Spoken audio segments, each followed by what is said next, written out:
In the heart of medieval England, amid the hallowed walls of St Albans Abbey, resided a figure whose ink-stained hands chronicled the very pulse of an era.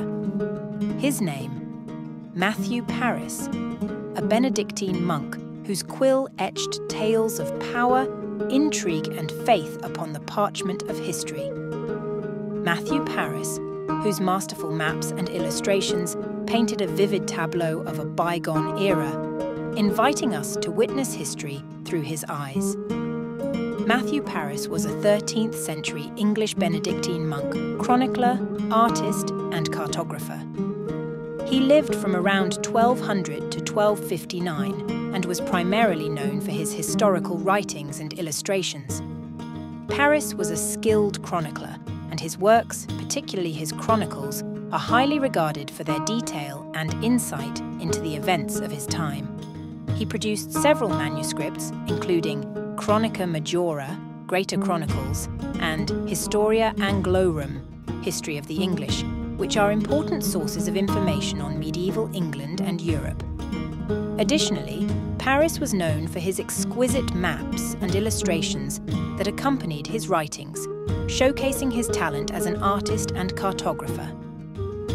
Matthew Paris was associated with St Albans Abbey, where he spent a significant part of his life. He entered the monastery around 1217 and became known for his meticulous chronicling of historical events. Paris had the opportunity to witness and document various significant moments in English history during the reigns of King Henry III and King Edward I. In spite of his surname and knowledge of the French language, Paris was of English birth and is believed by some chroniclers to be of the Paris family of Hertfordshire, Cambridgeshire. He may have studied at Paris in his youth after early education at St Albans School. However, this is simply conjecture. The first we know of Matthew Paris, from his own writings, is that he was admitted as a monk to St Albans in 1217. It is on the assumption that he was in his teens on admission that his birth date is estimated. Some scholars suspect he may have been 10 years or older. Many monks only entered monastic life after pursuing a career in the world outside. He was clearly at ease with the nobility and even royalty, which may indicate that he came from a family of some status, although it also seems an indication of his personality.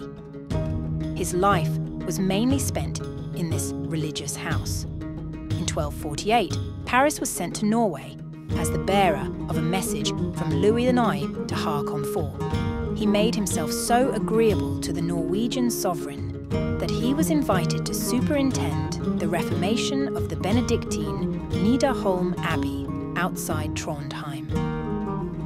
Apart from these missions, his known activities were devoted to the composition of history, a pursuit for which the monks of St Albans had long been famous. He inherited the mantle of Roger of Wendover, at that time the Abbey's foremost chronicler after Wendover's death in 1236. Paris revised Wendover's work, a chronicle covering creation to 1235, known as the Flores Historiarum, and added new material of an annalistic nature from 1236 onwards, which Paris sustained until his death in 1259. This work, known as the Chronica Majora, was thus not only useful to readers of Paris's time, and has been used by modern historians as a source document for the period between 1235 and 1259. While this makes Paris's Chronica currently his most famous work, within the first few hundred years after Paris's death, this was not the case. Paris scribed two major abridgments of his Chronica, his Historia Anglo-Norman, and a work named like that of Wendover, the Flores Historiarum. This manuscript, unlike his Chronica, was copied multiple times and at multiple places, and within 250 years of the writing of Paris's Flores, over 20 copies were made. Paris also is known for his illustrations and cartographic ability, often found as marginalia, however sometimes being given full pages. His chronicles not only recorded political events, but also delved into cultural, religious, and social aspects of the time. Paris had a keen interest in contemporary politics and often expressed his opinions and perspectives within his writings. His works provide invaluable insights into the medieval period's political intrigues, as well as details about prominent figures and events.